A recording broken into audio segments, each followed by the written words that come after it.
હવે અમે જિનપિંગના ચીનની જ વાત કરીશું. વાત એક એપની છે. એમના પહેલાં અમારે તમને સવાલ પૂછવો છે કે જો કોઈ તમને આવીને પૂછે કે ભાઈ તું જીવતો છે કે મરી ગયો, તો તમને ગુસ્સો આવે કે નહીં? હવે ચીનમાં અત્યારે લાખો લોકો ઈચ્છી રહ્યા છે કે તેમને કોઈ આવો સવાલ પૂછે.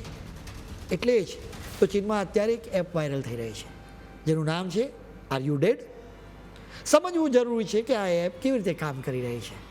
તમારે રોજ આ એપમાં આવીને જણાવવું પડે કે તમે ઠીક છો.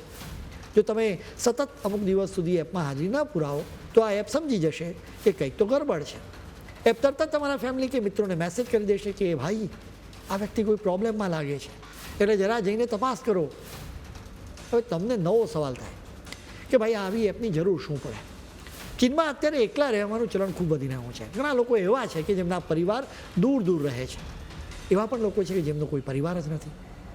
જો તેમને અચાનક કંઈક થાય તો કોઈને ખબર પણ નથી પડતી, અને એટલે જ એ વિચાર જ તેમને ડરાવે છે. એટલે જ તો આવા લોકોમાં આ એપ ખૂબ જ લોકપ્રિય થઈ રહી છે. તમને જાણીને નવાઈ લાગશે કે એપલના પેઇડ એપ સ્ટોરમાં પણ આ એપ નંબર 1 પર પહોંચી ગઈ છે. લોકપ્રિયતા એટલી બધી વધી ગઈ કે આખી દુનિયાના મીડિયામાં એની ચર્ચાઓ થવા લાગી છે.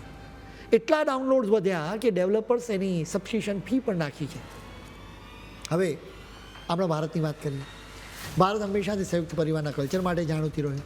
જ્યાં એક ઘરમાં 3 પેઢીઓ સાથે રહેતી હોય, ત્યાં કોઈ જીવતું છે કે નહીં તે પૂછવા માટે એપની જરૂર જ ન પડે.